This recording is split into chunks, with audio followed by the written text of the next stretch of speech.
Main Street Sports Day presented by Mid-Tennessee Bone and Joint. I'm Chris Young. He's Maurice Patton, and we are coming to you from the Lee Company studio here in Columbia. Glad to have you guys with us. I feel like I can hear myself, but it may be. There we go. I'm here. Are you here? So You are here. So Man, let me know if I'm not, so I can actually not be here. that's what I thought, Justin. I thought that might be the case. Now, welcome in to Main Street Sports Day presented by Mid-Tennessee Bone and Joint. That's what we needed to know, and we are good to go now. All right. What a great show we have lined up for you on this Top 5 Tuesday. We have Greg SEITZ, who will join us on his way back from Tarleton State, where the Jacksonville State men's basketball team got a big win last night. He traveled there from New Orleans, which I guess is a much shorter trip, I would think, than otherwise, if not for New Orleans in the middle. But he'll talk to us about the Gamecocks bowl game, the experience, and how important it was for that program, and obviously the school. And of course, they got some construction going on, taking down the old press box on the other side of the stadium. So should be an interesting conversation with Greg. Looking forward to it. We're also going to talk with Chip Walters. I guess today is Conference USA Day. seems so. As Middle Tennessee State voice. I called him, what do I have him in here as? I have him in here as the Burv. The Burv. Or the Brave, I guess. Burv. BRV, the Blue Raider voice. So we're trying some different acronyms here. See if we can come up with something that works. The voice of the Blue Raiders doesn't really work, but maybe Blue Raider voice works. Well, that's his Gmail account. Yeah. Is blueraidervoice@gmail.com in case you need to email Chip about yeah. Well, about I'm sure he's gonna choose Chip. Listen, he don't care if you're emailing him, he's gonna send you a Christmas card. Because he wants you, in case you're looking for a home, to choose Chip. So he don't care what email's out there, just as long as you choose Chip. I guess that is a good point. Any publicity is good publicity. There you go. So we'll talk to him. We'll talk with Terry McCormick, of course, about the Titans. All of that coming up. We have a lot to get to today, Mo. It's going to be a really, really tight show with all of the things that need to be talked about. So let's dive on in. That's my bad. What? That's my fault. Don't do it again. Yeah. Well, I'm trying to get us on Facebook still. I don't know what's going on there, but I'm going to get us up there. Mm-hmm. And so what I'm going to ask you to do is do the rundown until I get it. All right. Then. And so we'll get you the rundown. This is the rundown. All right. Now jump in at will, Chris. Girls basketball action from Monday night. Clay County defeated Richland 53-46. Columbia Academy down the Tennessee Heat 75-39. It was Eagleville 63, Cornersville 42. Nolansville with a 59-33 win over Dixon County. Ensworth defeated Sycamore 47-44. FC Boyd down Franklin Road Christian 55-50. That sounds like a good one. Green Hill defeated Independence 55-36. It was Greenbrier 62, Joe Burns 29. Franklin with a 49-33 win over Laverne. Loretto defeated Mars Hill out of Alabama 48-39. Is there a Mars Hill Bible and a Mars Hill, or does Mars Hill refer to the Bible school? That's correct. Okay. All right.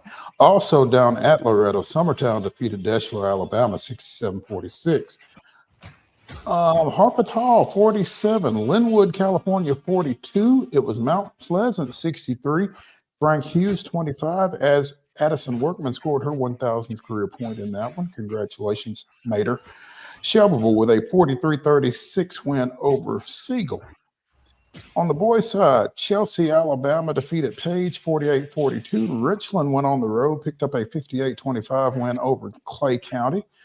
Columbia Academy edged Tennessee Heat 67-63. It was Westview 56, Creekwood 54. Wayne County with a 65-41 win over Culleoka. at Collinwood. DeKalb County defeated Watertown 58-40. It was Giles County 74, Forest 43. Independence with a 57-54 win at Green Hill. Greenbrier defeated Joe Burns 82-57. Laverne down Franklin 56-49. Middle Tennessee Christian 68. Nashville Central Christians 33. Mount Pleasant 67, Frank Hughes 46, Nolensville 66, Dixon County 62, Providence Christian with a 70-45 win over Riverdale. Siegel defeated Shelbyville 68-40, Summit down Fairview 59-52, and it was White House 68, Trousdale County 61. College football action yesterday in a dramatic come-from-behind fashion. Conference USA's Western Kentucky down Sunbelt Conference's Old Dominion 34-31. What a game it was. It was 28-0 ODU at one point. It was, in fact. And did not end that way after 6 third-string quarterback from Western came in and put it on them. So who is in the portal. Oh, that's amazing. Caden somebody, he's in the portal. That is amazing. And I guess he was putting out one final piece of tape. It might be his only piece of tape at Western Kentucky. Well, if he was third string, that may very well be, and that might be why he's in the portal. He might not be anymore after leading the comeback over Old Dominion. Hey, let me talk to you. Maybe we were wrong. Let me talk to you. Yeah. Let me holler at you right quick. Yeah. Oh, sit down, pimpin'. Let Daddy holler at you. In the NFL last night, the Seahawks 20, Eagles 17. In the NBA, Grizzlies fall one more time before the return of Ja Morant, 116-97 at Thunder of Oklahoma City. Tonight's doubleheaders in high school basketball. Eagles at Community at 6 o'clock. Giles County welcomes Harriman. Houston County's at Harpeth Kip. Nashville is at John Overton. McEwen at home against Santa Fe. And Springfield is at White House Heritage. Follow Mo Patton for updates from McEwen tonight, I believe. Assuming there's that, that's a strong assumption on your part there, big boy. That girls basketball only at 4 o'clock. Franklin plays Collinwood. I'm not sure where that is. Oh, this is at Loretto. I thought it was at Collinwood. No, this is at the Loretto Girls Christmas Classic. The boys are at Collinwood. Exactly. Franklin Collinwood, 4 o'clock, followed by Mars Hill Bible and Summertown at 5:30. Capped at 7 by the host Lady Mustangs and Moore County. Tomorrow's girls basketball action at 9 o'clock. Ravenwood is playing Ezel Harding. Don't ask us where. We don't know. Also at 9 o'clock, Green Hill and Watertown are playing. At 11:30, Berks Catholic of Pennsylvania is playing Wilson Central. And at 11:30, Collinwood and Summertown play. I think that's in Loretto again. 12 noon, Brentwood Academy and Columbia Central play at Lipscomb Academy. At 1 o'clock, Kirkwood is at Clarksville Academy. Boys only games today. Richland and Macon County are playing at 3. Tennessee Heat plays York Institute at 5. Collinwood and Culleoka play at 6 at Wayne County. Nashville Central Christian plays at Donaldson Christian at 7:30. Also, Ezel Harding is at Lancaster at 7:30. Wednesday morning, Smith County and Nashville Christian play at 10:30. Clarksville Academy and Ravenwood play at 10:30. At 11:30, it's Tennessee Heat and Brentwood. And at 11:30, Knowledge Academies and Franklin play. Again, not sure where. Men's basketball action this evening. Tennessee State goes to Terre Haute, taking on the Sycamores of Indiana State. That's a 6 o'clock start. You can see it on ESPN+. Also at 6 o'clock on the SEC Network, Western Carolina comes into Memorial Gym, taking on the wounded Commodores. And at 9 o'clock on ESPN+, we'll talk more about this later in the show as the Blue Raiders are out on the West Coast, getting ready to take on St. Mary's in Moraga, California. Again, 9 o'clock tip on ESPN+. Women's basketball today, 5:30 Central Time, 6:30 Eastern Time, which is where this game is being played. The Lady Terriers step into the basketball facility on the campus of the University of Tennessee to take on the Lady Vols. And Whatever it may be called. when I'm over it. College football action, 8 o'clock tonight on ESPN. Texas San Antonio, the Roadrunners taking on Marshall, the Thundering Herd, in a battle of former Conference USA members. And in the association, yay, John's back. Grizzlies at New Orleans, 6:30 on TNT, 7 o'clock on Valley Sports South tonight. The Predators go for their 5th straight win as the Vancouver Canucks come into Bridgestone Arena. Again, that's 7 o'clock on Valley Sports South, and that is your rundown.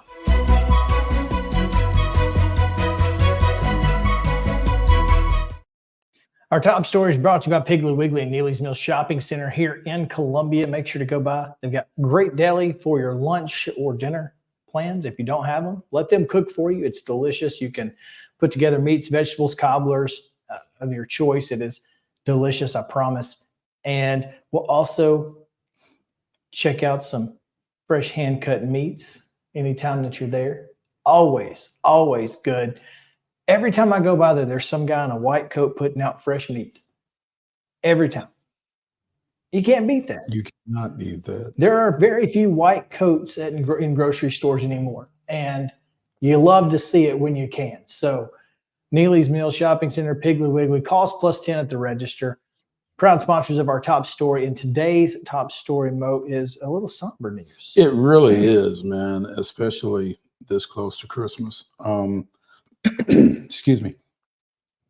Legendary Gallatin High School football coach Calvin Short passed away earlier today at the age of 82.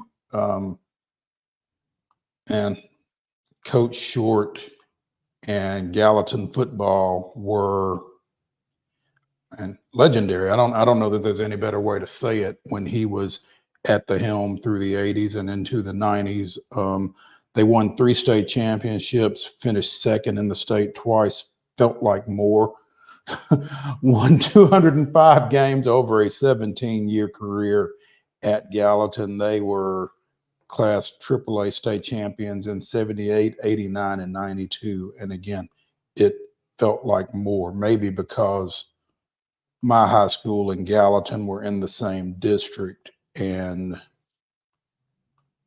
I mean, now that I've kind of stepped away from it, I realize he didn't just own us, he owned everybody. It wasn't just you. It wasn't us. I mean, it wasn't, yeah. I Makes you mean, feel a little better. yeah, nothing personal, strictly business. Yeah. But I remember Franklin going up there one year when I was at the Tennessean and took the opening kickoff, scored on the opening play, got it called back on a holding call.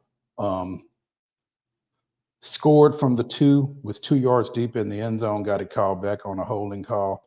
Stuffed Gallatin for a safety, got it brought back out to the 2, and they got beat 28-7.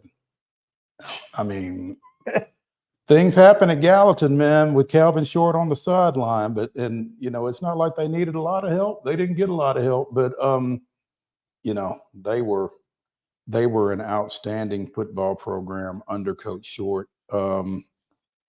2000 TSSAA Hall of Fame inductee. He was an inaugural inductee into the Tennessee Football Coaches Association's Hall of Fame in 2014, and of course in Gallatin's first Athletic Hall of Fame class in 2017. One of the best to do it in this state, MTSU grad, and he will be sorely missed, and condolences to his wife, Miss Marie, and the Green Wave community. No question. You know, one of the good things that our show lends itself to, Mo, is being able to remember folks who, you know, who are legends, and not just remember them. I mean, we talk to legends on the show all the time, in the high school ranks, particularly around here. And, you know, I am proud, even though I have no idea who Calvin Short is. It's unfortunate. I'm proud that we as a collective can honor those folks' memories and careers on this show. And we're proud to do that here. And so, again, our condolences to Mr. Short's family, Coach Short. I'm sure he would have been fine with me saying. And so, But you know how that goes, man. yeah, I when mean, you're once a coach, coach. always a coach. Yeah. I mean, whether you played for him or not. Just ask John Mayer. And it's a You still call him coach to this day. to this day, yeah. I mean, it's a term of respect. It's a term of endearment, and yeah, Coach Short. Let's talk a little bit about the future of regional sports networks in a secondary top story, Mo. Mm-hmm.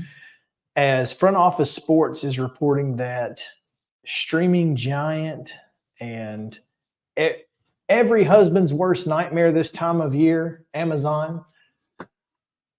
Well, unless there's something coming for you, yeah. Well, it's a guy posted yesterday. He said, my wife bought Amazon today. No, not their stock, and the entire company. It's on our front porch. Just all of their inventory, we now own it. And so, but Amazon is doing a lot of different things. One of the things they are getting into heavy right now is live sports on Amazon Prime. Front Office Sports saying that Amazon may be investing in Diamond Sports Group, which is the parent company of the Bally Sports branded regional sports networks. Of course, we have them all here in Nashville, Memphis, Atlanta, etc. And could eventually move those games to Amazon Prime. Now, would they continue to be regional at that point, or would they air them nationally? I'm pretty sure that depending on where you live, where your internet is based, that's the region that you would see on Amazon Prime. How do we feel about this? Well, from a stability standpoint, as you just mentioned, I mean, Amazon ain't going nowhere. There's that. So I think that's a positive. I think Amazon, MLB, whoever else is involved with broadcasting Major League Baseball games has got to figure a way to make baseball easier to consume via broadcast.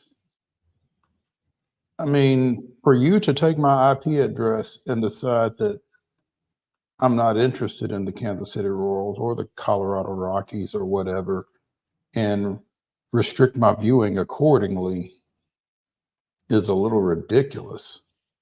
And I'm not interested in the Royals or the Rockies, but I might be.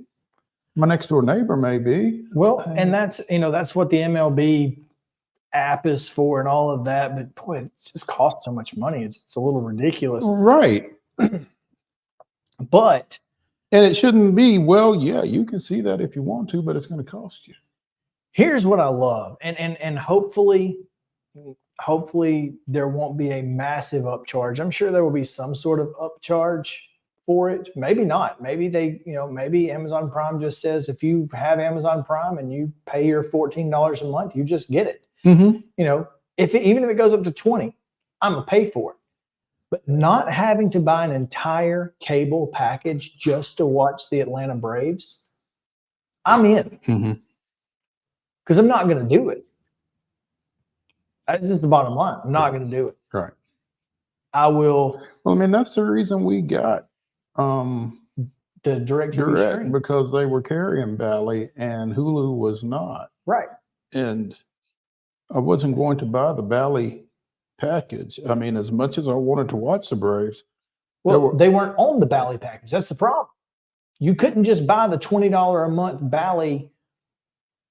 That's right. App and get the Braves. You could get everybody else. You could get the Predators. You could get the Grizzlies. You could get but you couldn't get the Braves.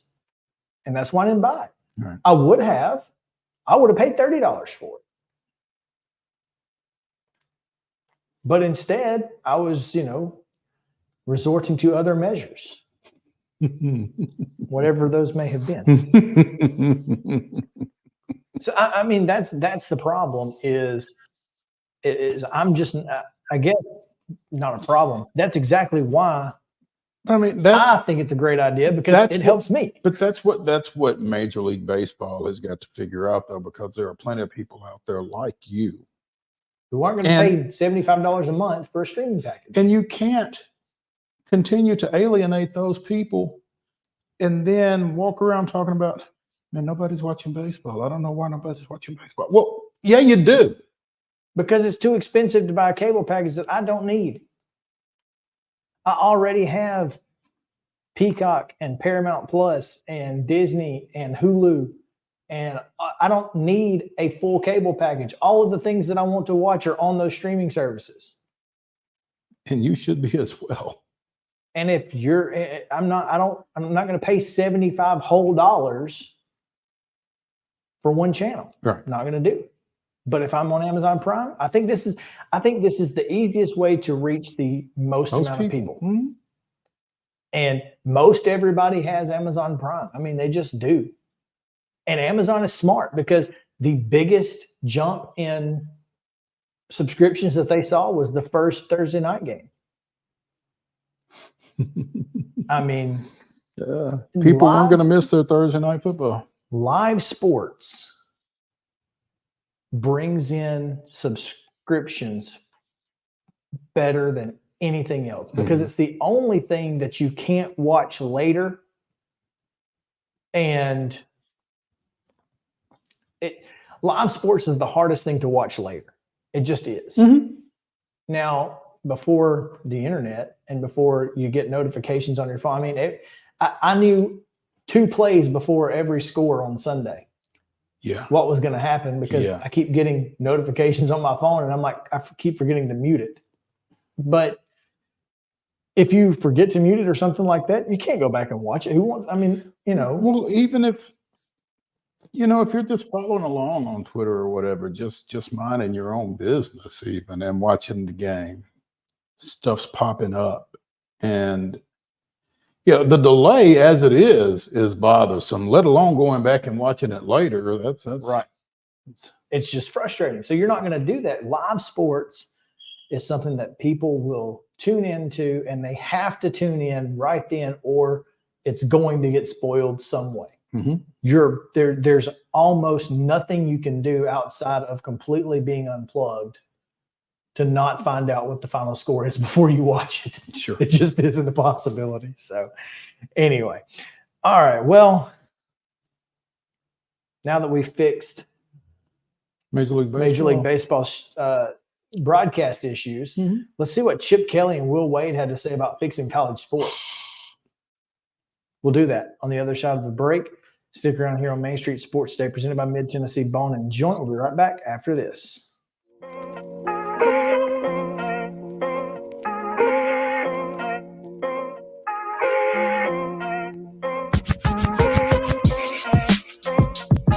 Mid-Tennessee Bone and Joint treats your orthopedic injuries and existing conditions. Our trained physicians will get you back in the game faster. Contact us at 931-381-2663 or www.mtbj.net. With Lee Company technology, the best handymen are hands-off. Lee Company techs have been using visual findings and other smart technology tools for years to add transparency and virtually take customers along. You see what we see, whether we're in a crawl space or on a roof. With Lee Company, technology helps us help you, no matter what's happening in the world or at your house.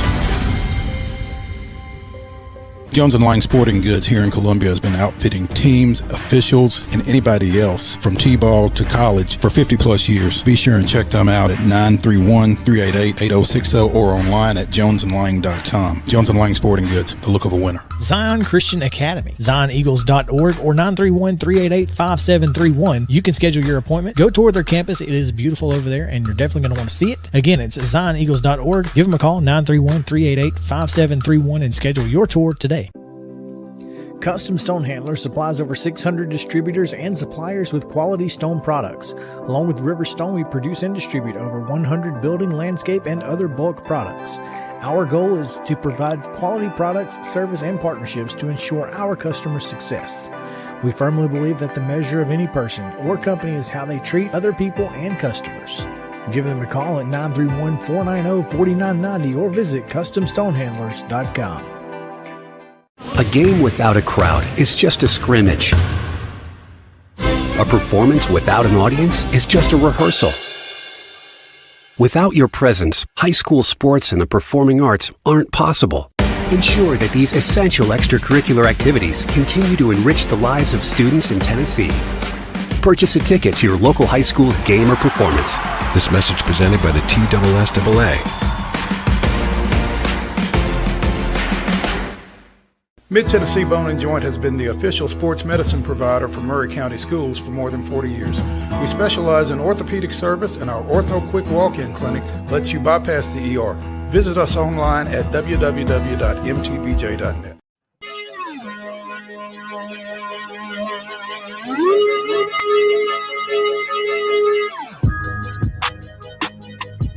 Welcome back in Main Street Sports Today, presented by Mid-Tennessee Bone and Joint.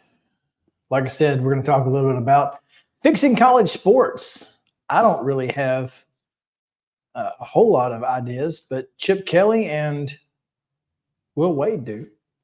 So let's see what Chip Kelly said about splitting FBS and FBS levels. And the NCAA has to govern so many schools. You know, I started off my coaching career at Johns Hopkins University in Baltimore, an unbelievable school, great Division III school, plays in the national playoffs, and but they have the same rules that we have. They're in Division III, and we're in a Power 5. There's a difference between UCLA and Johns Hopkins, and now both really good medical schools, but a little different on the football field. And I think they try to do it for the whole, and I understand that, but you have to understand, even in our sport is different at Division II, Division III, Division I than the other sports. So why can't we break away? Oh, it's different. You know, Pat. Yeah. I mean, so why can't we break away? And why aren't we independent? And the fact that that everybody does everything together, the realignment thing just blows my mind. Like, football is going to go play in the Big Ten. Why do the rest of our teams have to go play in the Big Ten? You know, there's so many traditions. As I said, our softball team is off the charts. They're unbelievable. They've won multiple national championships. They have a historic rivalry with Arizona. And now they're not going to play Arizona anymore because football left. Like, that just doesn't make sense. And when things don't make sense, that's when I say something, but I don't have all the answers. And I just threw that out there. You know, I drive to work every morning really early, and I think about a lot of things, and that's where that came from when I was thinking about it. So that wasn't the right video, but so basically what he's saying is, or what he said is, you have to take institutions as what they are. When you've got institutions like UCLA, the fifth toughest institution to get into in the country, and I'm not saying that UCLA shouldn't be in the Power 5, but you have to split the college rankings. You have to split it in order to pay players what they deserve. Because the fact is that major college football and major college basketball bring in a lot more money than any other sport for their athletes, for the athletic programs. So paying them their worth would only be easy to do in the event that you could classify them in a different way by splitting college sports. And I just don't, I think it's probably, I think he's right. I don't think it's possible. Does that make sense? Mm-hmm. And I don't know that he's right, honestly. I mean, I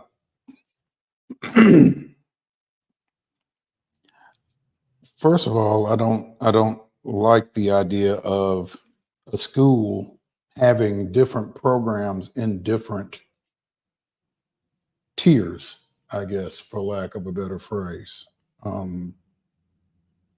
mean, for much the same reasons that we kind of struggle with things at the high school level here in Tennessee, I feel like rivalries cross sports. Well, nothing would change, though.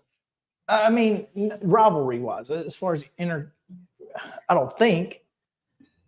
Basically, what he's saying is you have to treat football and basketball differently because they bring in the lion's share of the TV revenue, and you just share the TV revenue with the players.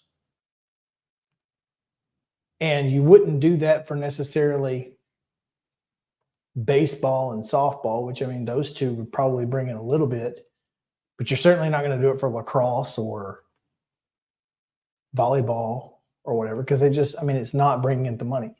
That's where the split has to happen. Is these power conferences that have these multi-million, sometimes billion-dollar TV contracts, and stop asking fans to pay these players.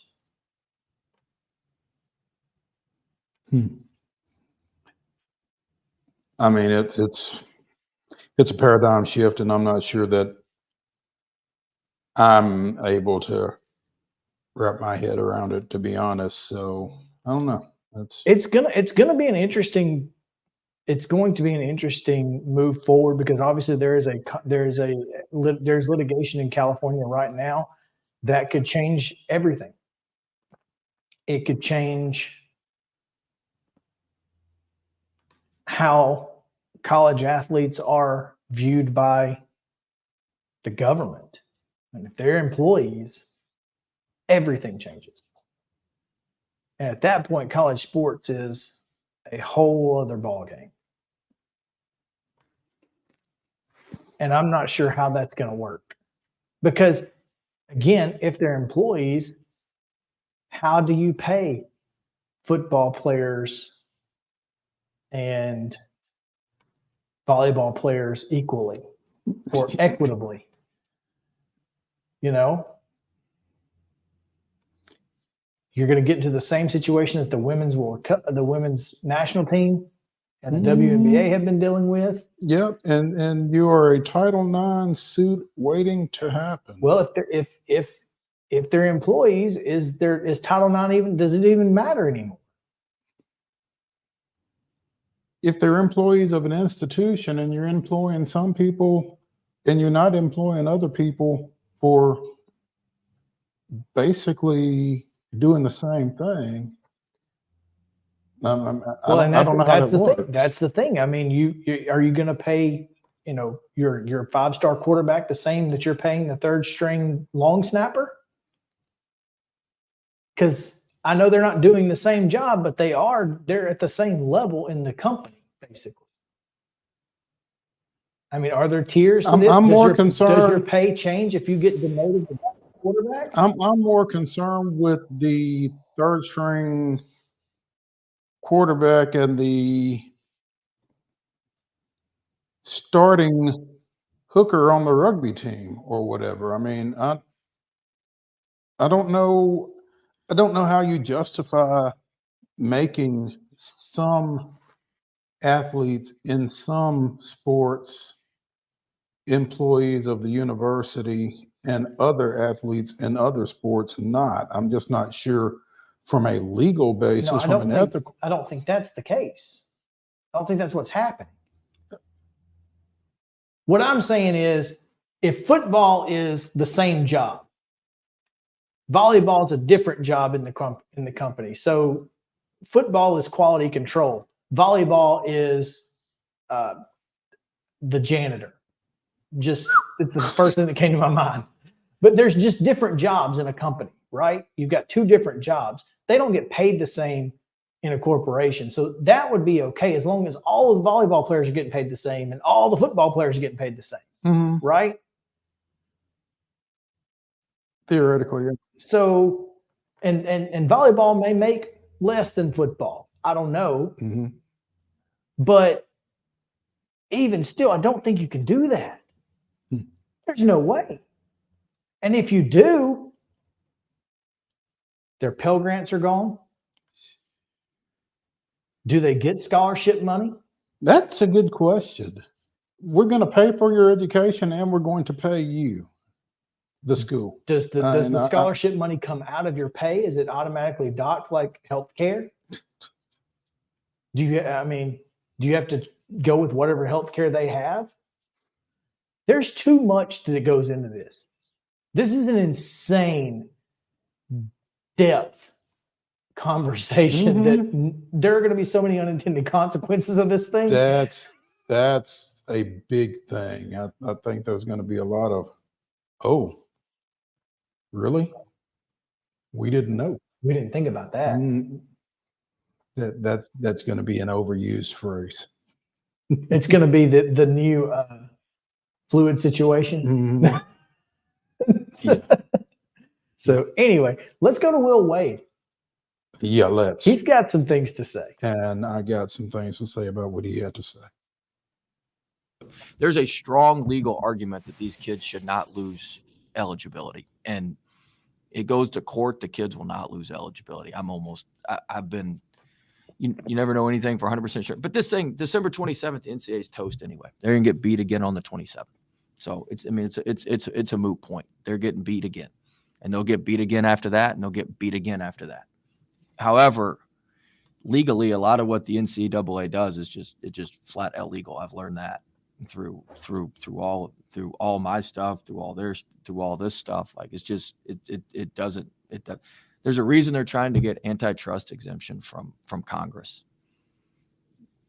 And so, I mean, they just need to blow the whole thing up and come back with a new model, and they need to collective bargain with the players. It's the only way they can make this thing work. And until they do that, they're just going to get smacked in court. I mean, they're just going to get smacked, because it's in any other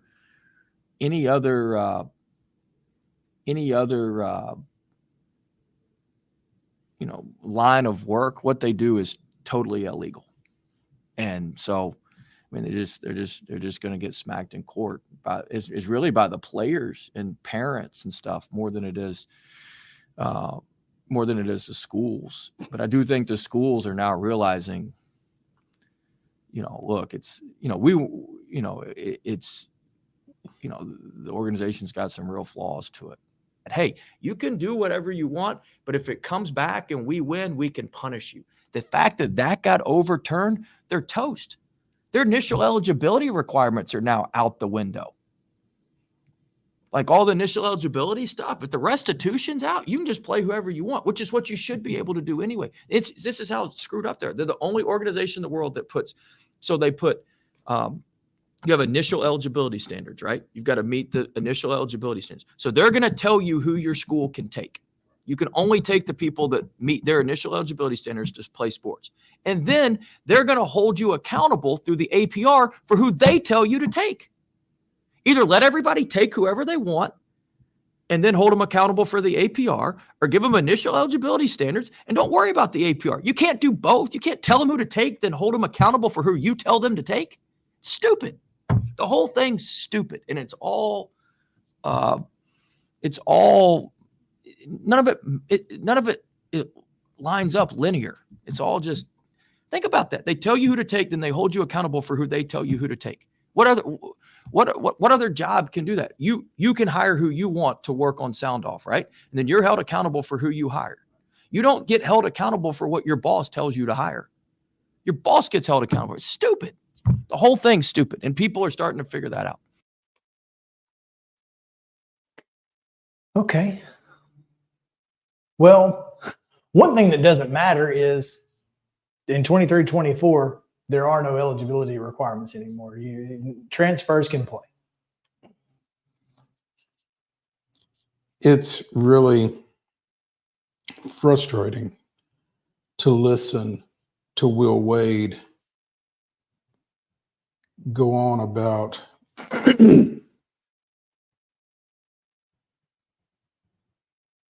incoming eligibility. I assume he's referring to academic. 2.75 or whatever, 2.5.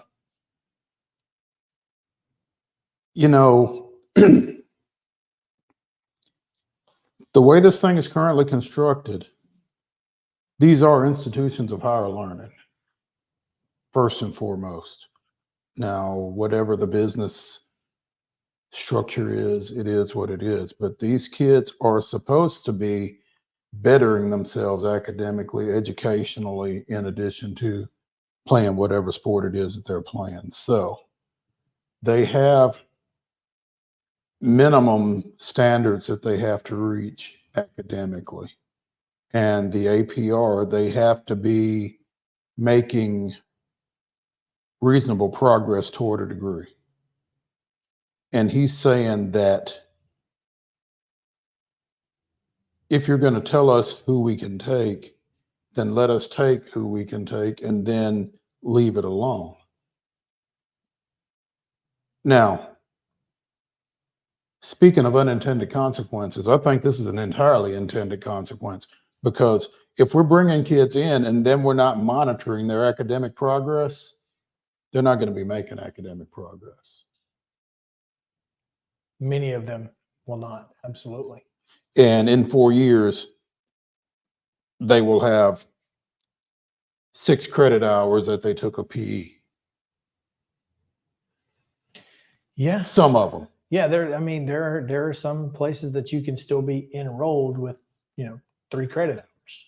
And that could be literally, anything. Underwater basket weaving, Sure. as they like to say. Yeah. I mean, and that's what he wants.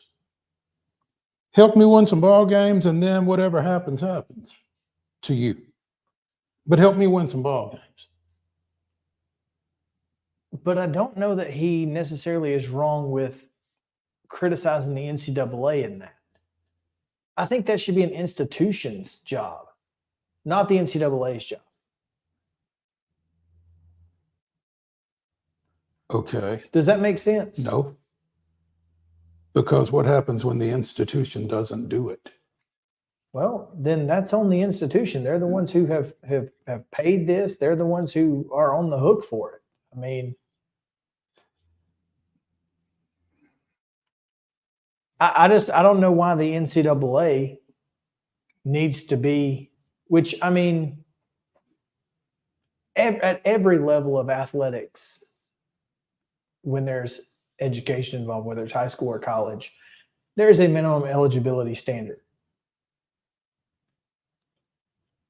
If you have the correct GPA, then you're eligible. I don't know. I mean, it just seems silly both ways. I just feel like if you leave coaches and if you leave schools to their own devices, someone is going to behave in a manner that is not going to be advantageous to the kid.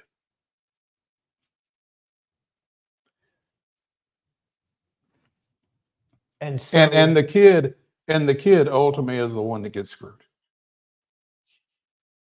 with no recourse. by not taking responsibility for themselves because they're a kid. Look, we could talk about their adults at 18, whatever. Kids need structure, even when they're in college. Trust me. Especially when they're I know, right? I think as a student athlete, I think you're exactly right. You've got to force them to also be studious, to be the student first. athlete. Right. Absolutely. I think you're exactly right. And yeah, I mean, you're probably right. If there are going to be some schools and some coaches who would just assume You need to skip that class and come to practice. or whatever. Yeah.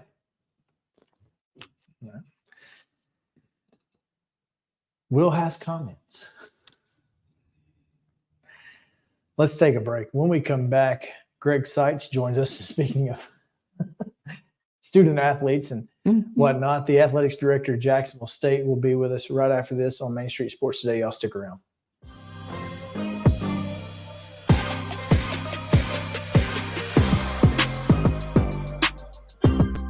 Mid-Tennessee Bone and Joint treats your orthopedic injuries and existing conditions. Our trained physicians will get you back in the game faster. Contact us at 931-381-2663 or www.mtbj.net.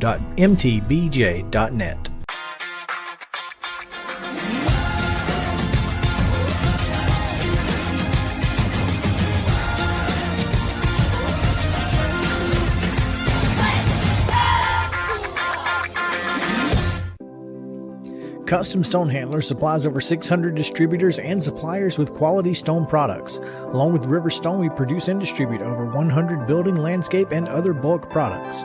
Our goal is to provide quality products, service, and partnerships to ensure our customers' success. We firmly believe that the measure of any person or company is how they treat other people and customers. Give them a call at 931-490-4990 or visit CustomStonehandlers.com. A game without a crowd is just a scrimmage. A performance without an audience is just a rehearsal. Without your presence, high school sports and the performing arts aren't possible. Ensure that these essential extracurricular activities continue to enrich the lives of students in Tennessee. Purchase a ticket to your local high school's game or performance. This message presented by the TSSAA.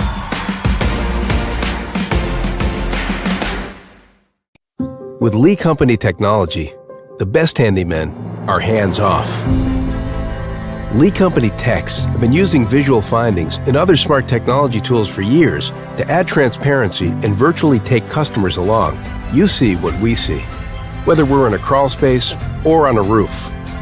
With Lee Company, technology helps us help you, no matter what's happening in the world or at your house.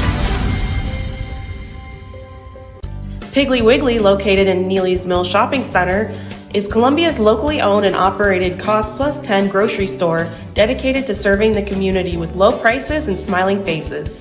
Piggly Wiggly offers fresh, hand-cut meats daily as well as daily hot plate lunches from their deli counter. You're certain to see smiling faces and a helping hand when you're here at Piggly Wiggly. Come by and check out our fresh produce, high-quality meats, and more. Down home, down the street, we'll see you at the Pig. Mid-Tennessee Bone and Joint has been the official sports medicine provider for Murray County Schools for more than 40 years. We specialize in orthopedic service, and our Ortho Quick Walk-In Clinic lets you bypass the ER. Visit us online at www.mtbj.net.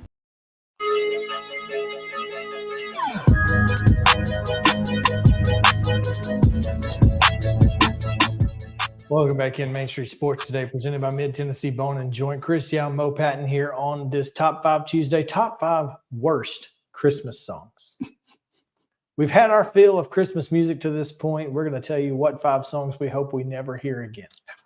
And so stick around for that. Chip Walter's still to come as well, and Terry McCormick. But right now we go to the athletics director of Jacksonville State University, Greg SEITZ, the pride of Wayne County. What's up, Greg? Man, I don't know. I'm still enjoying the weekend, that's for sure. Well, how was Stephenville? Stephenville it was okay. We came away with a win, so that was good. First time I'd been there, so I'm glad to be back in Jacksonville. I bet. It is not to ask you to give anything away, but is that a precursor to anything we may see in the future? More trips to Stephenville? You don't know? No, don't read anything into it. Okay. It was a good opportunity, because it was already in New Orleans, right? So just a good opportunity to catch our men on the road. So, I support all of our teams, obviously. So it was just a good chance to catch them. We haven't, I missed some of their other road games, and just a good chance to catch them on the road. So.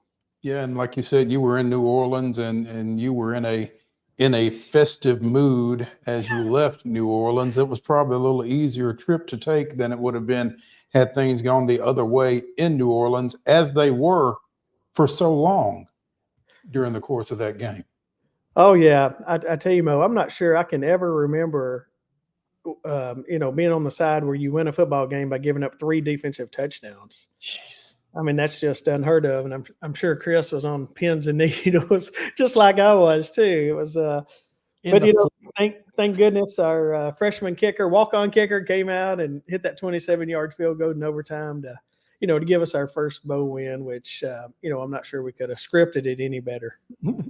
He doesn't stand to be a walk-on much longer, does he? Probably not. He will definitely go down in our football history as. Is probably kicking one of the biggest field goals in the history of Jack State football. Put him up for the Burlsworth Trophy, I guess, huh? There you go, former walk-ons. Yeah. He and Ashley are going to be side by side now.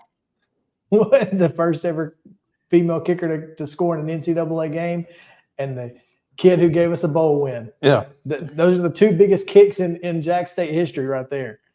Yeah, I would agree. I'd agree 100% with that for sure. So he hadn't missed a kick in his Gamecock career. That's the way I've been telling folks. So pretty good.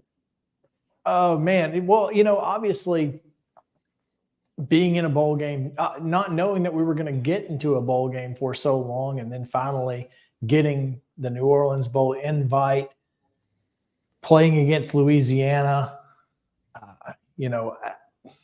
handing them the other L they refused to use.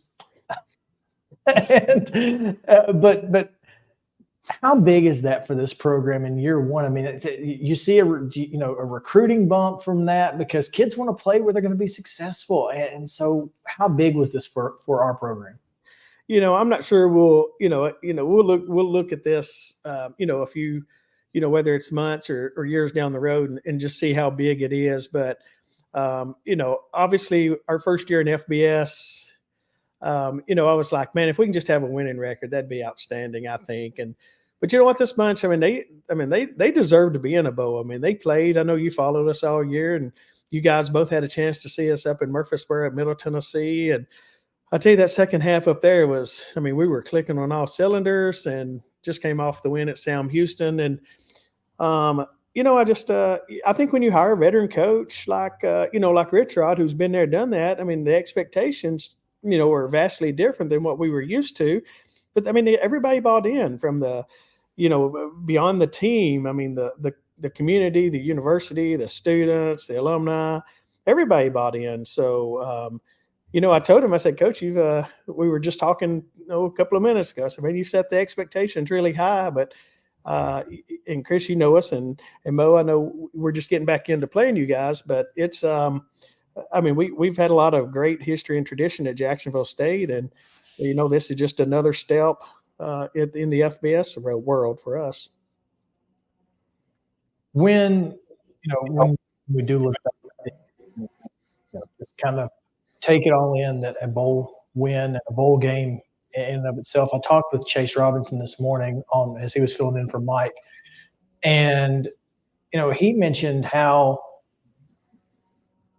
the trajectory of our program from D2 to FCS and now to FBS, it almost didn't even feel like a pipe dream in 2004 when I showed up on campus and we had just went to the FCS playoffs and gotten drubbed by Furman.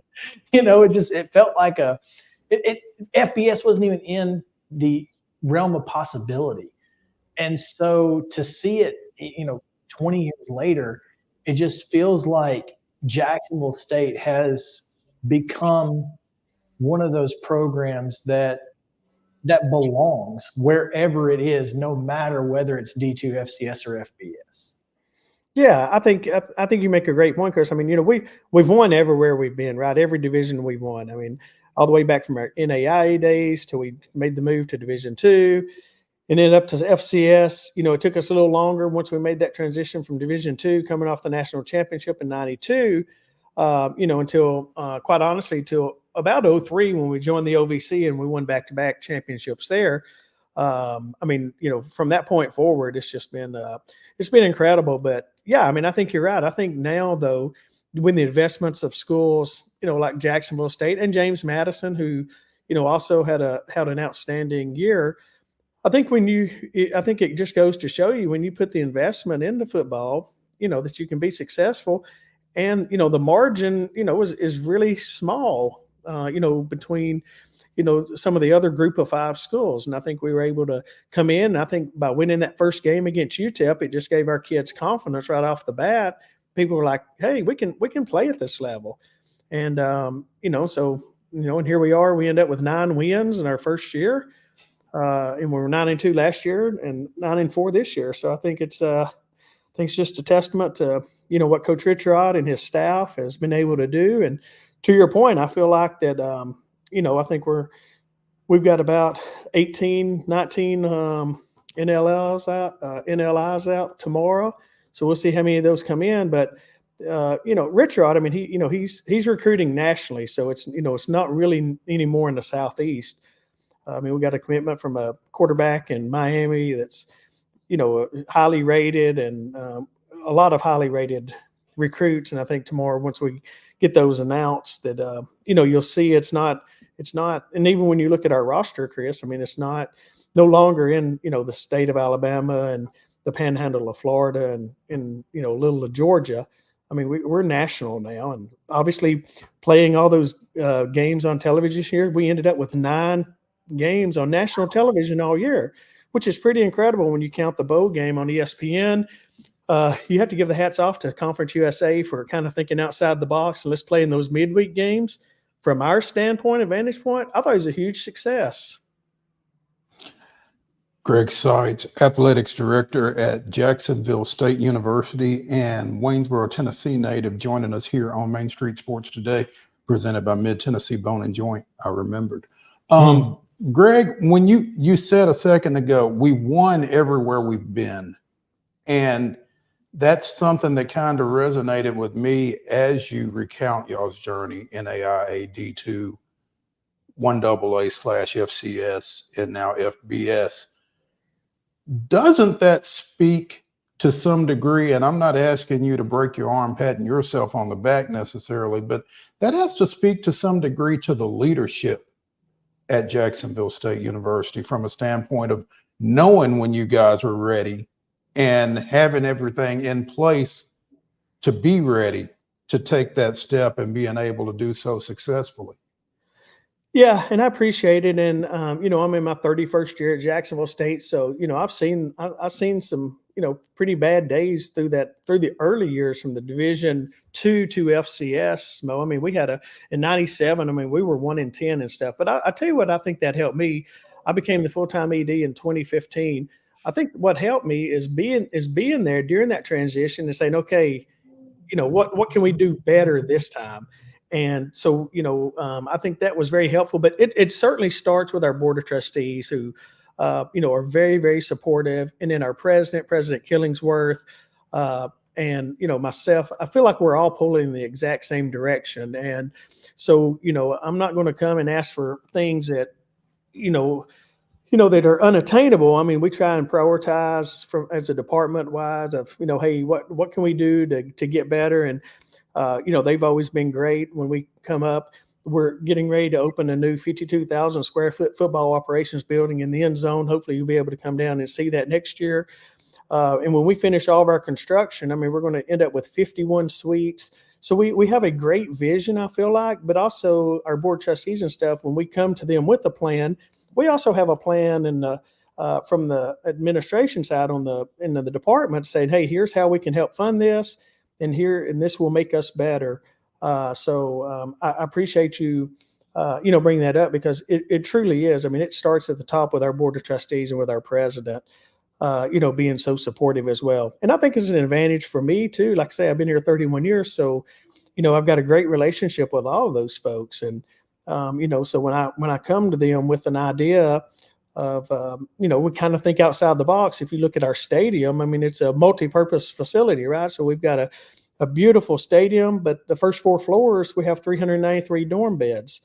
Then we have the football side on it. And in this new football operations building is very similar. We've got 10 additional suites and a field club level, that can be multi-use and multifunctional. And then, we'll have the football operations side out there. So I just feel like we've, come up with some good ideas and kind of think outside the box. Looking forward to seeing that. Tell me this, because this is a question I have, and normally I would just ask you this off the air, but since I got you here, where are we going to put the cameras now that the other press box is torn down? Yeah. Where are we going to put everybody over there? It's going to look great. It is. So we're building some outdoor concourse suites on that side, Chris. I think similar to what Middle, I think they have some outdoors. Yeah. Okay. So we're doing that on the north side, but we've built 3 camera platforms as well. Gotcha. That are going to be elevated up about 25 feet to give you the same perspective, because it truly is a great view from that old press box, the north side, which is actually they're demoing it today and tomorrow. So whenever you come back on campus, it'll be gone. But, it opened in 1961, and then with the second and the third and fourth floors were added in 66. So, it's time, right? It truly is time and stuff. But it's going to look a little different. But I think our fans are certainly going to love it. And we all know what's the best promotion out there, winning. And I mean, it is people are talking Jack State football all across the country. And so it's an exciting time to be at Jacksonville State. Yes, it is. It's always exciting. And Greg, we appreciate it so much. Congratulations to our football team. Please pass on our congratulations for a big win for not only Jacksonville State, but for Conference USA. It's been a good bowl season to this point, and hopefully Liberty can finish it off and we can get out of here with a 3-1 record and hopefully get more than 4 teams in next year. But we appreciate you taking some time with us and look forward to more Jacksonville State down the road. Yeah, that sounds great. Hope you both have a Merry Christmas and look forward to catching up soon. Sounds good, Greg. Thank you. All right, we take a quick break here. That was Greg SEITZ, Athletics Director of Jacksonville State University. We will come back with Terry McCormick, Chip Walter still standing by. So all of that coming your way in just a moment, right after this.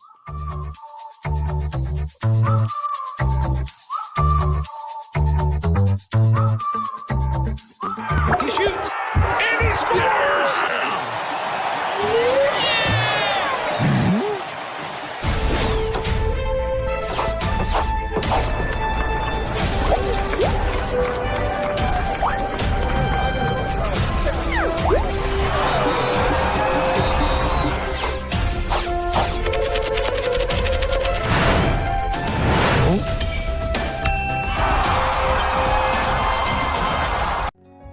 Since 1975, Mid-Tennessee Bone and Joint Clinic has treated the orthopedic needs of Middle Tennessee residents. The trained physicians provide surgical options and minimally invasive options to treat all orthopedic needs. The walk-in clinic, OrthoQuick, helps you bypass the ER while treating sports injuries and acute needs Monday through Saturday. Visit MTBJ online at mtbj.net or on social media at Mid-Tennessee Bone Joint Clinic.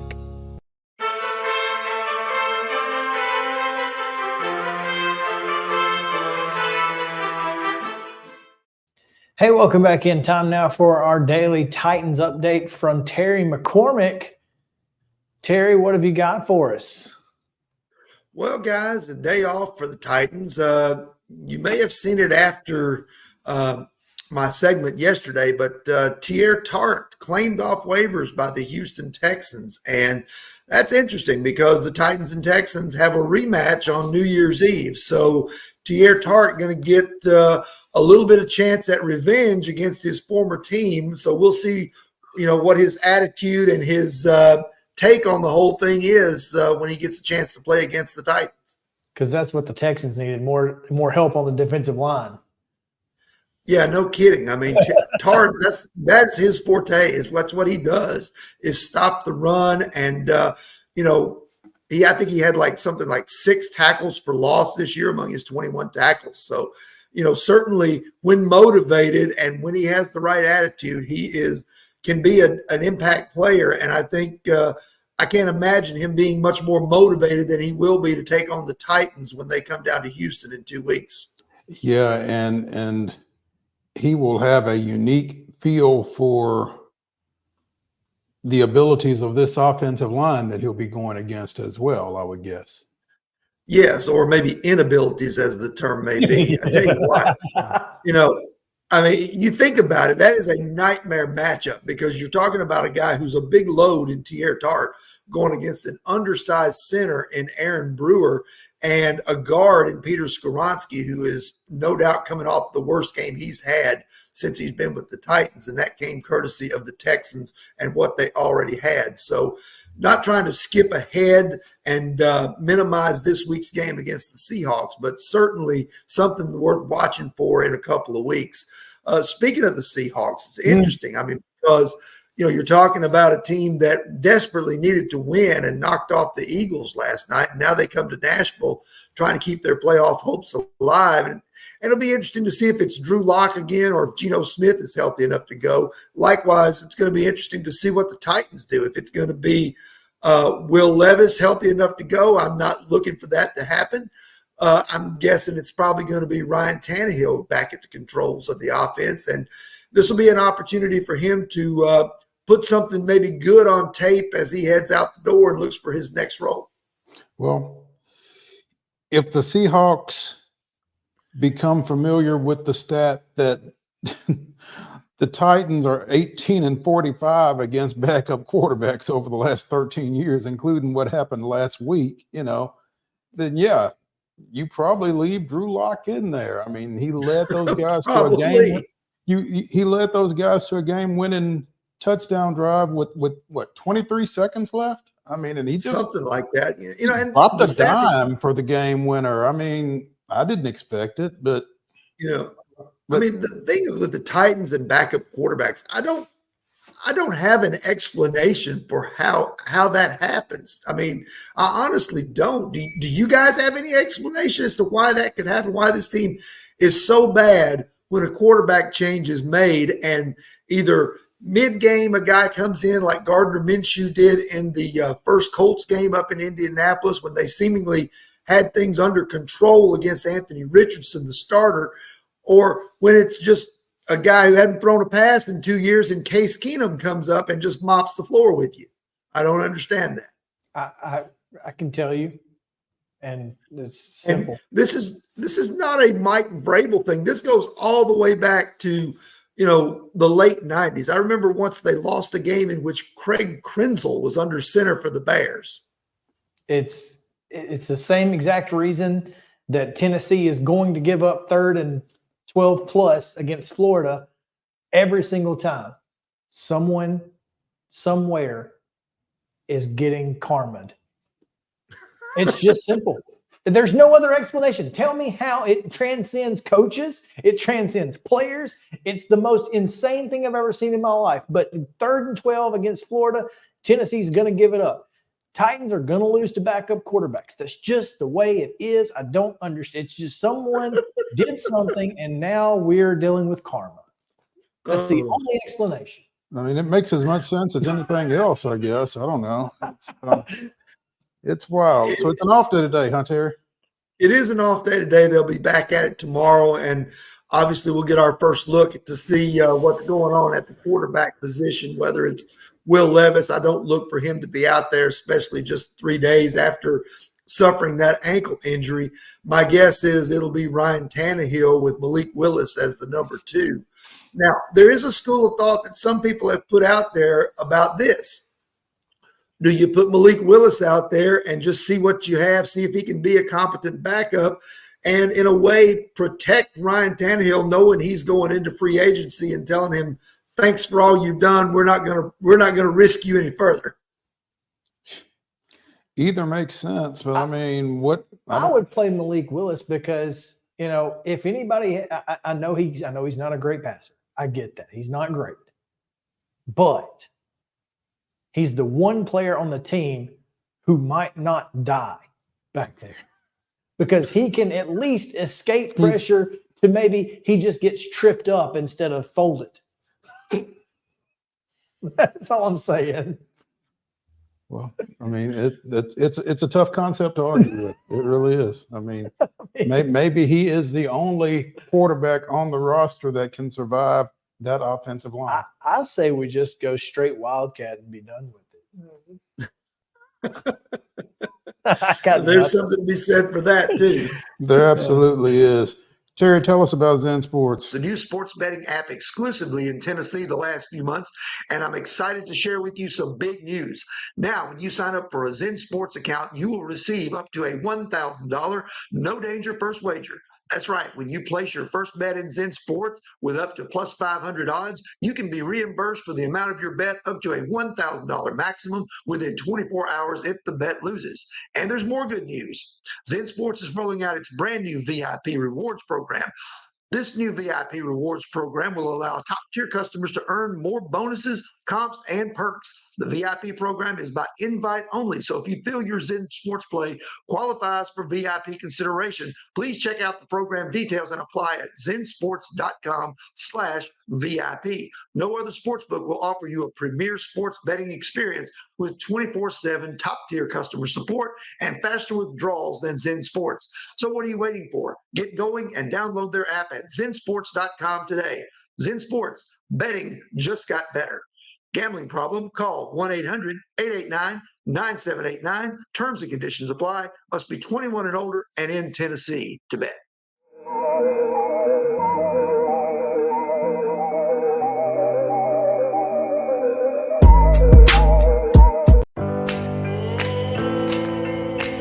Smiles. These are the healthy smiles of real Delta Dental members. Folks with access to the nation's largest network of dentists and low-deductible plans with 100% preventive care coverage, all backed by over 65 years of expertise. Go online or give us a call to learn about affordable individual plans that meet your needs. 1-855-844-0445. This holiday season, the largest lantern festival in the country returns to Nashville Zoo.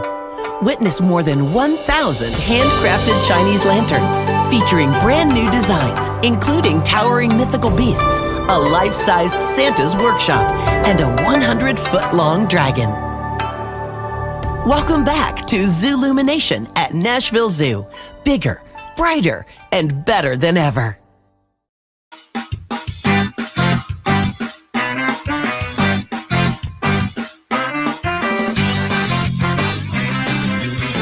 Welcome back in Main Street Sports Day, presented by Mid-Tennessee Bone and Joint. Chris Yao, Mo Patton, and it is Tuesday, Top 5 Tuesday, Top 5 Worst Christmas Songs. You know what? Let's rephrase that. Top 5 Least Favorite Christmas Songs. Because, you know, I'm not schooled enough in music to know if it's a bad song or not. I just know I don't like it. so I'll say, we'll say least favorite, but, you know. Yeah, that's probably a good distinction. Yeah. Oh man, but that's still to come later in the show. Right now, we're going to go to Chip Walters, who is on. He went west, young man, as some folks do, and he's out on the coast. What's going on, Chip? Doing okay. Just got back from game day practice. I'm actually in our hotel. We're staying in Walnut Creek, California. St. Mary's, of course, is in Moraga, which is, of course, just the arena's about. You even ask that. Yeah, the arena's like 7 miles from here, but it is really an interesting drive from here. It's like going because it's up on top of a little mountain, and you have to go through some really curvy uphill, downhills. Places that you wouldn't expect a bus to go. Our bus driver just went right on, but you know, it's funny. You walk in that building and you think, how many times have I laid in bed at night watching, you know, a late night game on the West Coast, whether it's, you know, Gonzaga in there, or, you know, San Francisco or whoever it might be, some of those West Coast Conference games at night. And this, you know, this St. Mary's team is right now is probably a little better defensively than they are offensively, but they're starting to get going. They've won 3 in a row.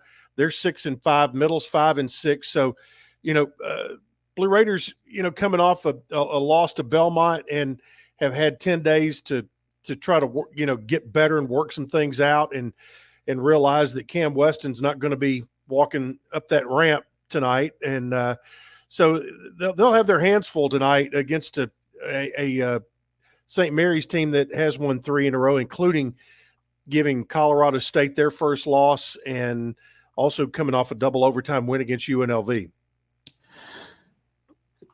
Chip, you said you were in Walnut Creek, and the first thing I thought about was the Walnut Creek Crawdads of the California Collegiate League in baseball. Okay. For whom former Columbia Academy standout Kavaris Tears played 2 summers ago. So, okay. So you and Kavaris have both spent time in Walnut Creek. I guess he spent a little bit more time there than you will have, but I saw you listed Alcatraz on ChooseChip.net yesterday. I did. We flew out Sunday evening and got out here, and so in our practice time yesterday was about game time, so about 7 o'clock last night, 6 o'clock, whatever it was. I'm still trying to figure out 2-hour difference in time zone. So trying to balance all that out. But we had a midday trip over into San Francisco and went to Alcatraz, and it was, we got fairly lucky with the weather during most of the trip, but right before we were getting on the boat to come back across and to Pier 33, I mean, the bottom fell out, and it has been raining ever since. And a little bit better today, but that's really a good. We were over there for a couple hours, and I went through it's a pretty good size island, and there's a lot of stuff on that island. But I went through the cell house, and they have a recorded tour where you get to a certain point, you hit the start button, and it takes you right through there, which was really very well done.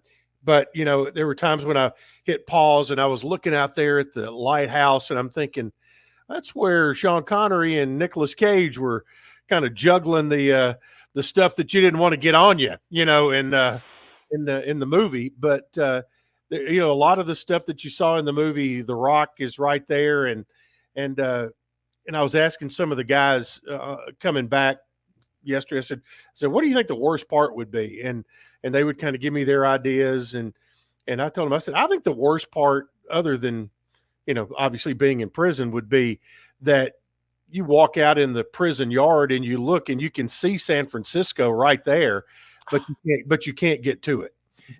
And they were talking about how, like on New Year's Eve, if the wind was right, you could hear New Year's Eve parties from San Francisco out on the island. So it was, I can understand why if somebody tried to get out of there, it would be awfully hard to get somewhere. Wow. And I will say this, and the guys, this is a really interesting group because they take it all in. They are really interested and pay attention and all that. And I saw that with this group when we went to Italy, and they've become really kind of savvy travelers, and that's fun to be around a group like that. Yeah, and it's great when you can give that experience. Yeah, exactly. To some folks at that age in particular. So, kudos to Nick McDevitt and the coaching staff for recognizing that and being able to put those guys in those positions to have, life experiences, not just athletic experiences. Yeah, they're getting a great college experience for sure, and they're soaking it in and taking advantage of it, which is good. It's fantastic. Chip Walters, the Burv, the Blue Raider voice, joining us here on Main Street Sports today, presented by Mid Tennessee Bone and Joint. Chip, there is a press conference apparently scheduled for tomorrow afternoon that you will miss. Unless I can get on it by Zoom. Well, you can get on it by Zoom. So I meant in person, but yes, in person, yeah. But yes, it will be available via Zoom. But in which newly named football coach Derek Mason will be discussing his December period signing class, and it sounds like that class is likely to be tinged with some local names. It does appear that way, and I talked to Mark Owens a little bit ago, and just to get a feel, because the last 48 hours, it appears there is, from my perspective and the way it showed up on my social media, it's been a real flurry of commitments, and whether it was high school kids or a handful of portal kids right now. I've even seen a couple of, pretty interesting junior college guys, obviously one that has local ties. Mm-hmm. So, I think they have really hit the ground running, and for Coach Mason, I think he has to be given kudos to the way he has treated the remaining staff, at least what you see from the outside. And also, I think you have to give those guys a lot of credit because their futures are all uncertain. And the ones who are still around that have been out on the recruiting trail, they have lived up to their obligations of going out and selling the program, selling the university, and selling the vision of what Coach Mason has looking forward. So it's my understanding that the signing class tomorrow will be somewhere between 20 and 25, and have a mixture, as we've mentioned, between high school, portal, JUCOs. So I think it's going to be an interesting group, and also it'll be interesting to get a feel from him tomorrow on what will need to be done before the February signing period, because this is going to be the largest turnover of a roster at middle, probably in the 109 years of football. So that at least since World War II, when they stopped playing for a couple of years. So I would say you may have as many as 35 to 40 new names on the roster by the time you kick it off against Tennessee Tech in August. But that'll be a question that'll be for Coach Mason. But they've been very, to me, it seems that the bullet points of the message that he was given, he is living those out in that, as you mentioned, you're seeing local kids' names up there. You're also seeing a pretty transparent communication with the fan base by way of social media.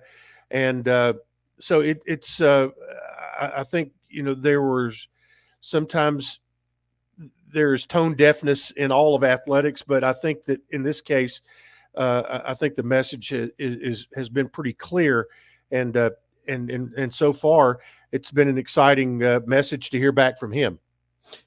And when you mention that type turnover, that turnover is tough on broadcasters trying to learn names and players and positions, I would imagine, huh? Well, I'll have 9 months for that. So, I mean, so that there's some of those guys I've seen go in that I, really, hate to see them go, because, you're going to have an almost completely rebuilt defense between graduation and the transfer portal. But, he is his ability that we know about from a defensive standpoint, that, he knows how to build a defense. And also Coach Stewart, the new defensive coordinator, has a big, long history of what he has been able to do from a defensive standpoint. So looking forward to meeting all those guys. I mean, I've been around Coach Mason so far about maybe a total of 60 seconds on 2 different occasions, but he's doing what he needs to do right now. And but those guys are out beating the bushes, and we'll see some tangible results of that bush beating tomorrow when they announce the first part of this class that'll come in for 2024. Chip.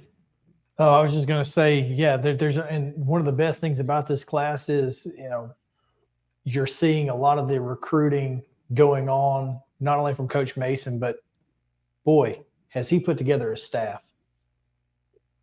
This staff is just insane. He's definitely got some names that are recognizable on a regional basis, if not on a national basis. Ryan Stewart, particularly national. Ryan Stewart, Kendall Simmons, 2-time Super Bowl winner. The defensive backs coach, Bryce Lewis.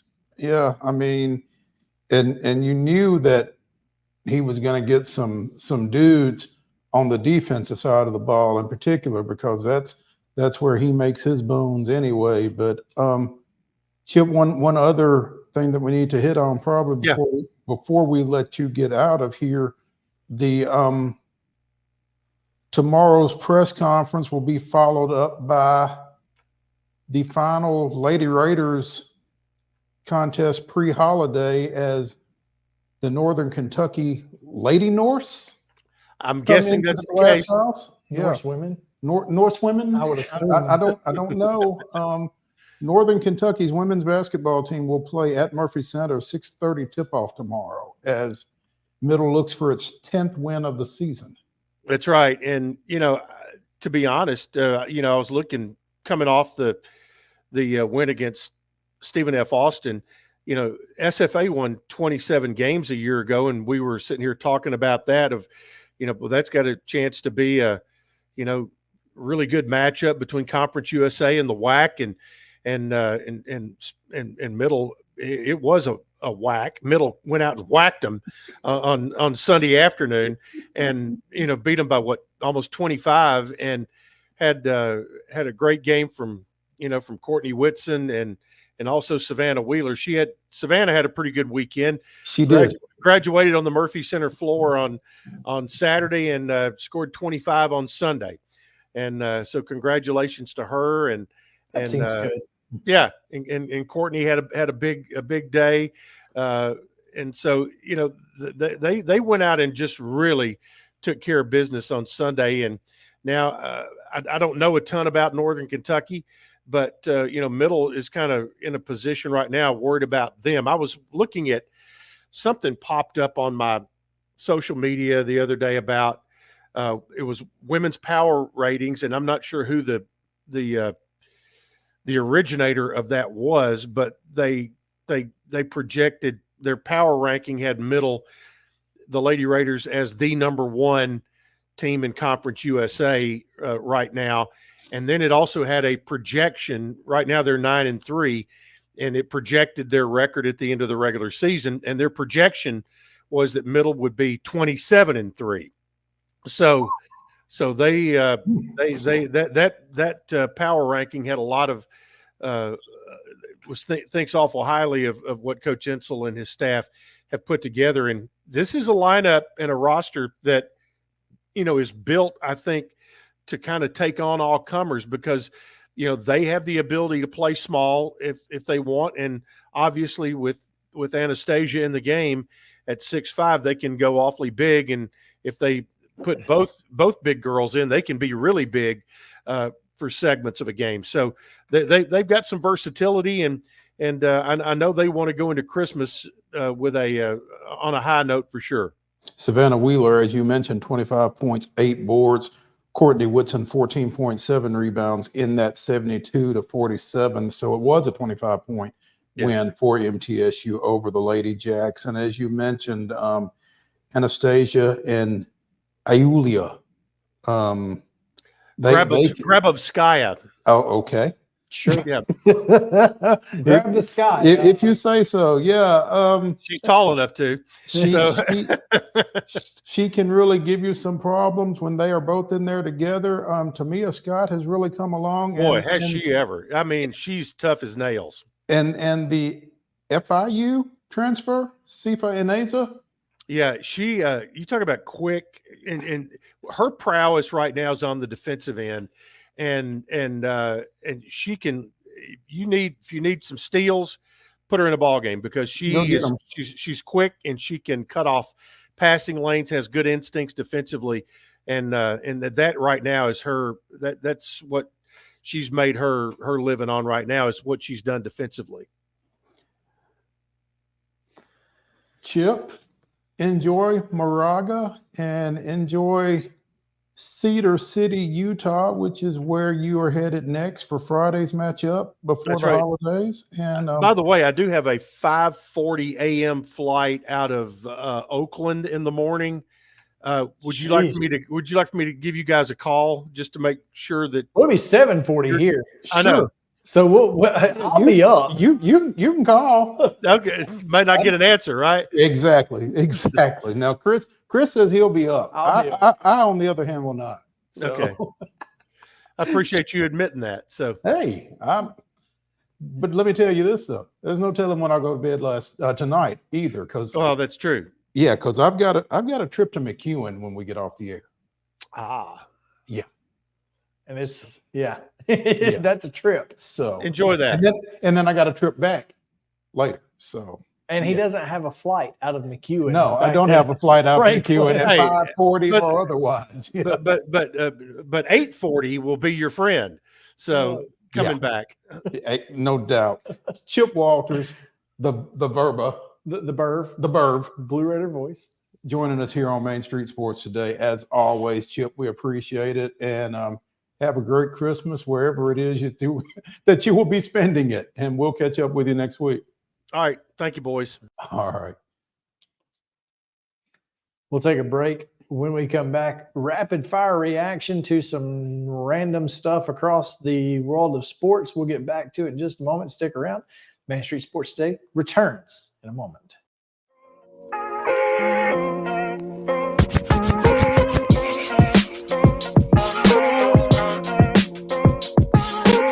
Mid-Tennessee Bone and Joint treats your orthopedic injuries and existing conditions. Our trained physicians will get you back in the game faster. Contact us at 931-381-2663 or www.mtbj.net. With Lee Company technology, the best handymen are hands-off. Lee Company techs have been using visual findings and other smart technology tools for years to add transparency and virtually take customers along. You see what we see, whether we're in a crawl space or on a roof. With Lee Company, technology helps us help you, no matter what's happening in the world or at your house. Jones & Lang Sporting Goods here in Columbia has been outfitting teams, officials, and anybody else from T-ball to college for 50 plus years. Be sure and check them out at 931-388-8060 or online at jonesandlang.com. Jones & Lang Sporting Goods, the look of a winner. Zion Christian Academy, zioneagles.org or 931-388-5731. You can schedule your appointment. Go tour their campus. It is beautiful over there, and you're definitely going to want to see it. Again, it's zioneagles.org. Give them a call, 931-388-5731, and schedule your tour today. Custom Stone Handler supplies over 600 distributors and suppliers with quality stone products. Along with River Stone, we produce and distribute over 100 building, landscape, and other bulk products. Our goal is to provide quality products, service, and partnerships to ensure our customers' success. We firmly believe that the measure of any person or company is how they treat other people and customers.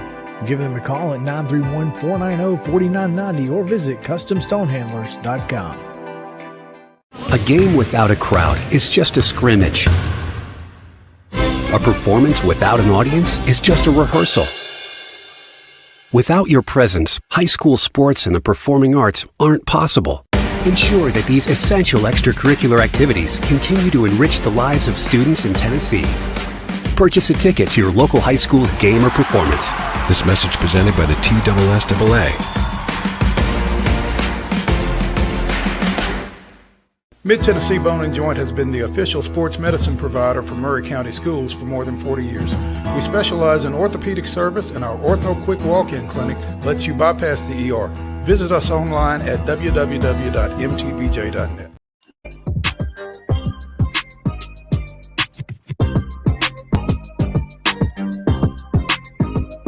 You know, Chris, as I was looking at the title card with Greg and Chip, we may need some pictures with sports jackets to kind of up our game. It's so funny that you say that, because when I made the title card this morning, I was like, we're the worst dressed people on this. Yeah, and that's probably not great. Yeah, it did cross my mind as soon as when I saw it this morning. I was like, wow, we look like slobs. Yeah, this is not ideal. Or we need to get pictures that don't make us look so bad. Yeah, something. Pictures of other people that don't make us look so bad. We need to get worse looking guests. Exactly. Oh, man. Just something to think about. Let's hit some topics real quick before we get into Top 5 Tuesday. Number one, Brett McMurphy compiled some numbers from sportsmediawatch.com. I want to give plenty of credit where credit is due on this. of what college football programs were the most watched college football teams in the country?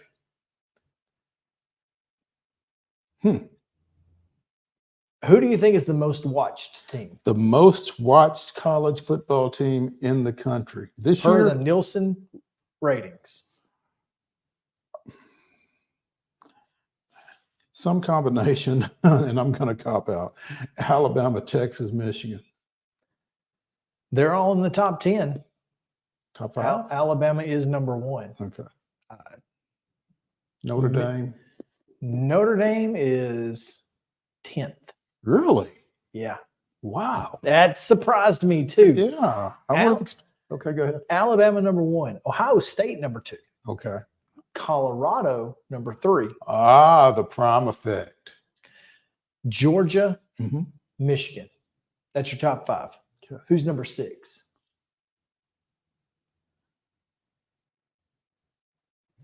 I've given Did you mention Texas? I have not mentioned Texas. Texas is 6 then. Wrong UT. Tennessee number 6 with an average of 4.57 million viewers. Where is Texas? 8 Who's at 7? 4.26. Oregon. Oregon. The Nike effect. Florida State 9, Notre Dame 10. Florida State 9. Huh? Maybe the committee should have known that. I think they did. I think that Are all 4 playoff teams? Where are they? No, Washington is 11, which maybe the committee should have known that. So there's that. I found it interesting, and just want to mention this, that Oregon State and Washington State, 28th and 30th of the top 32 teams. That's top half of the Pac-12. And so I feel like that's good for them. Some teams notable ahead of them were a little surprising. Navy, which Navy is propped up a little bit by the 7.18 million viewers for Army Navy. For Army, that's including you. Yeah, I was among those. And Duke at 2.6 viewers. Nebraska, I'm not surprised. Where are Duke and Nebraska? 23-24. So here is some interesting stuff. Number 1, Hawaii did not have a single game rated by Nielsen. Ooh. And without the SEC network, you probably have never seen a Vanderbilt game, according to Brett McMurphy. In the past 2 years, the Commodores have played exactly 1 out of 24 games on a Nielsen-rated network. And that was this year when they played Georgia. On CBS. So Nielsen does not rate the SEC network. Oh, wow. So anyway, thought that was interesting. Second, speaking of ratings and whatnot, 5-star quarterback Dylan Raiola. Did you see what he posted on the internet? His letter. Commitment poem? Yeah, I guess it was a poem. Yeah. Thought that was interesting. In the realm of college dreams where purpose takes flight, enter Dylan Raiola, crafting his narrative in the night. Once lured by Georgia, where a powerhouse glory gleamed, yet Nebraska's purpose in his heart brightly beamed.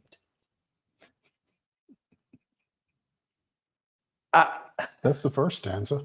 Yeah. In the scarlet and cream where legacies entwine, Dylan, like Rogers, Rozier, Crouch. Rozier.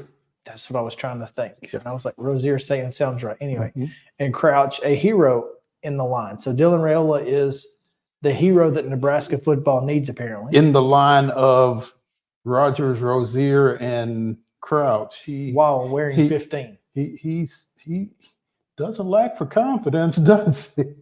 Each of those guys are Heisman winners, right? So okay.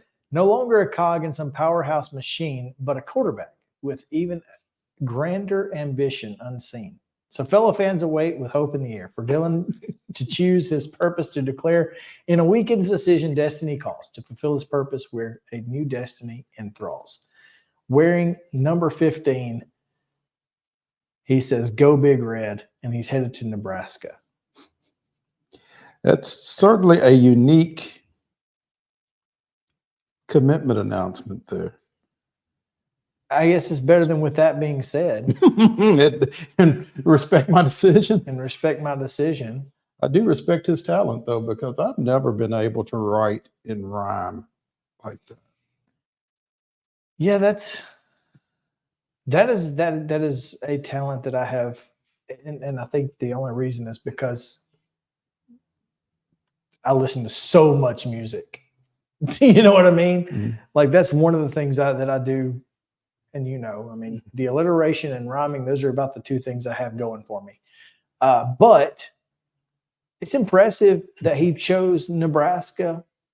I mean, in a new Big Ten, the world, I'm sure that there's some NIL involvement there, but Nebraska getting a 5-star quarterback has got to be exactly what Matt Rule was hired to do. Well, getting a 5-star, flipping someone from I don't know if they are the 2-time defending champion any longer, but reigning 2-time champion. Can't defend it anymore. They cannot defend it, but they have won it the last 2 years.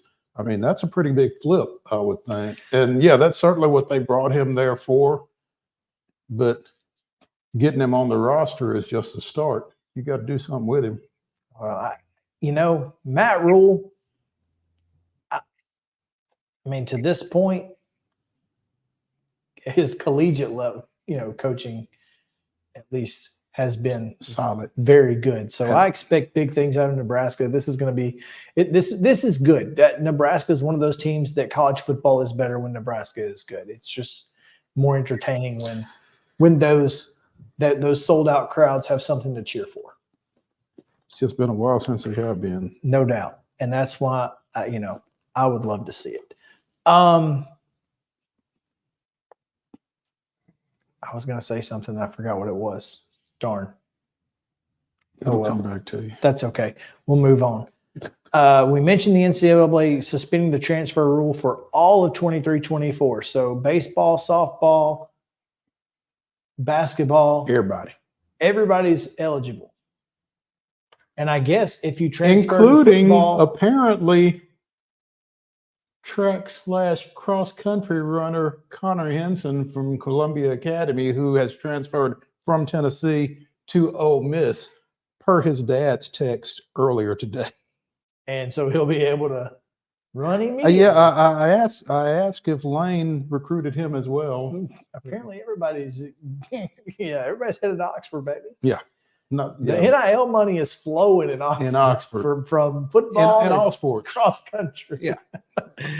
So that's an interesting ruling. I guess it also applies to football bowl games if you wanted it to. I guess that's interesting. And I don't know why you wouldn't, especially if you've got guys who need the reps. Okay, so let me ask you this: to fill holes of people who are opting out. Now, can you play in a bowl game and still be a red shirt? Yes, the bowl games do not count for red shirts at all. Period. So it doesn't count against your no eligibility. matter what. Yeah, bowl games have not counted. I think last year was the first year they didn't count toward, and you've got the 4-game thing. So if you didn't play at all during the season, even if it did count, you'd still only have one game because you transferred and didn't play. So this is an interesting situation that is happening, but I think it's much bigger for basketball and maybe baseball. Oh yeah, I mean, it's going to be interesting. Mm-hmm. Mo, I know you love cruises. I know you love the Savannah Bananas. They now have a Savannah Banana cruise. Banana Land at sea. Okay. Is what you can find. That's and interesting. Yeah, let me see if I can find. Here it is. They sail on October 14th. Out of Miami. You'll see a banana ball game at Lone Depot Park in Miami, home of the Miami Marlins. I don't know if it's in Miami or not. That's on October 12th. Then on Monday, you sell out. You'll sell and you'll meet and greet with the cast, trick play contestants, and there's karaoke available. On Tuesday, workouts and yoga with the players and autograph sessions. They've got pool parties, arts, crafts, panels, banana versus the party animals battle at sea. I don't know what that's going to be. They're going to give you Idea Palooza for 25. So maybe you get to throw your ideas out about what they should do in 2025. They go to Nassau, and then it's a 5-day cruise. So you come back on Friday. But boy, that's a cruise right there, huh? That's wild. Yeah. Bananas trivia. I don't know, man. Just seems crazy. But if nothing else, Jesse Cole will literally try anything. This is interesting. It'll be interesting to see how that goes. I will not be aboard. I can tell you that. Not in mid-October. No, that's a little tough timing right there. That's unfortunately, unfortunate timing. But tickets to that are going to be much more expensive than a ticket to a Panthers game, which you can get for as low as 45 cents. 45 cents. 45 cents. You seen the team? Yeah, I saw halftime. Did you see the halftime crowd? There might have been that. I think it was one of those situations where, to save time, they introduced the crowd to the players instead of the players to the crowd. Yeah. In the interest of time, we're gonna flip the script here. A little quick. It goes a little quicker this way. Yeah. So I mean, it's rough right now, and I love that they are voting with their pocketbooks, I guess. There you go. And the confidence not there for ownership of the Carolina Panthers right now. But, hey, 45 cents to see it. I mean, less than $5 you can get in. You can watch whoever it is they're playing. What was the joke where I had 2 tickets laying in my passenger seat, and they busted the window and left 4 more? Yeah. So, yeah, exactly. It's legit happening in Carolina right now. Clearly. Oh, man. Well, that's our rapid fire. No, we got one more. Oh, yeah. I was just going to say that. I saw it. I read it. I was thinking about it, but then my ADD brain kicked in. Former Independence receiver TJ Sheffield, who went into the portal about 2 weeks ago, leaving Purdue as a grad transfer, right, is now still in the Big Ten, a little further north, Michigan State.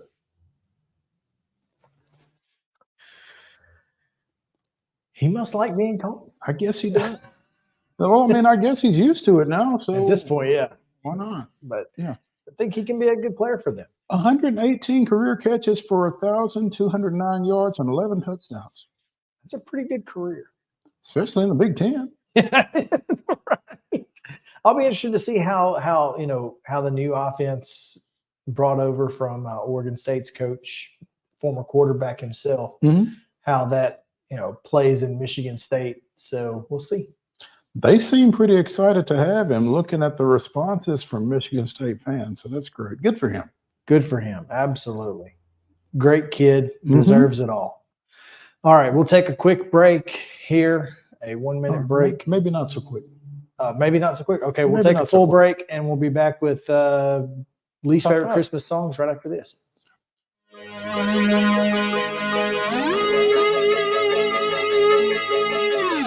Mid-Tennessee Bone and Joint treats your orthopedic injuries and existing conditions. Our trained physicians will get you back in the game faster. Contact us at 931-381-2663 or www.mtbj.net. With Lee Company technology, the best handymen are hands-off. Lee Company techs have been using visual findings and other smart technology tools for years to add transparency and virtually take customers along. You see what we see, whether we're in a crawl space or on a roof. With Lee Company, technology helps us help you, no matter what's happening in the world or at your house.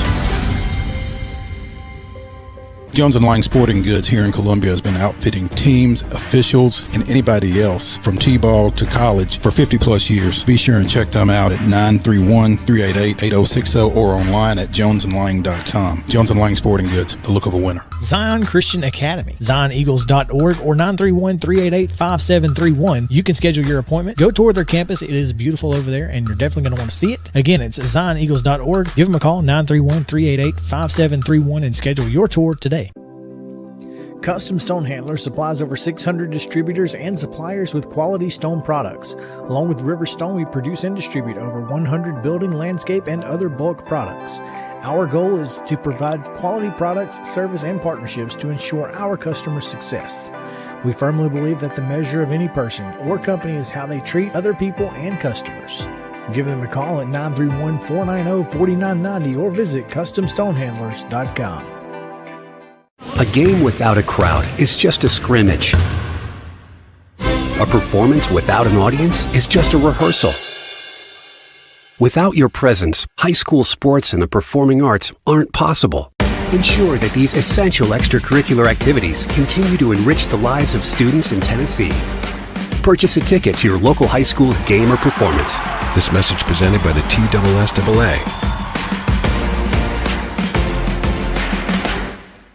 Mid-Tennessee Bone and Joint has been the official sports medicine provider for Murray County Schools for more than 40 years. We specialize in orthopedic service, and our Ortho Quick Walk-In Clinic lets you bypass the ER. Visit us online at www.mtbj.net.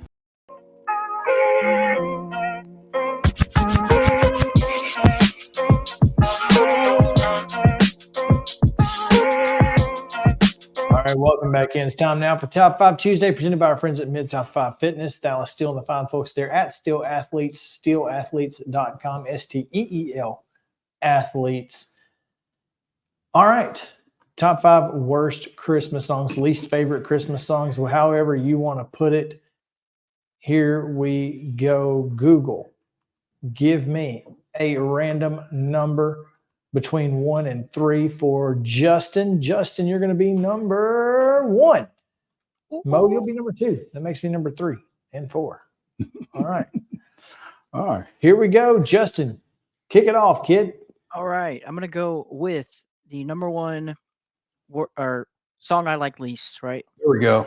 Okay. I am going to go with Jingle Bells. Okay. You know why that's a bad Christmas song? Because it was actually written for Thanksgiving. Did you know that? Didn't know that. True story. It was written for Thanksgiving. Makes it a terrible Christmas song. That does make it a terrible Christmas song. Yeah. All right. Number 1 for you.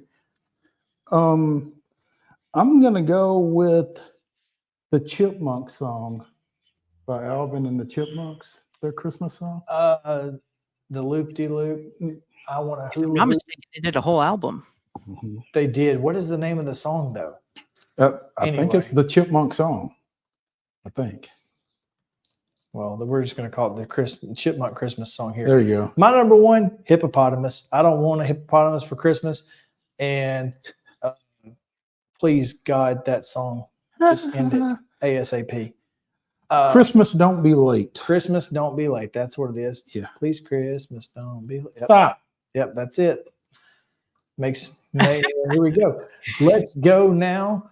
Number 4, I'm going to go with Christmas Shoes because I cry every time and have no business listening to that song. Mo? I'm going to go with the Paul McCartney clunker, Wonderful Christmas Time. Oh my God, that is the worst. I will agree. It is a terrible, terrible song. Mm-hmm. Justin, round 2 for you. My number 2 pick is going to be Frosty the Snowman. I was terrified of Frosty the Snowman when I was a kid. So that one's a little bit personal for me. Sounds like. And then staying with the Jingle Bell theme, are we doing Jingle Bell Rock separate from Jingle Bells? Yes, different song. Yeah. My daughter will disagree with you wholeheartedly, as she has done nothing but sing Jingle Bell Rock for the entirety of the Christmas season to this point. She knows every word, and And- she's not even 3 years old. And you still got another week. It'll keep going. She's still watching Halloween videos. Oh gosh. Mo, Round number 3. Number 3. Is Last Christmas and Another Lonely Christmas, are those the same song?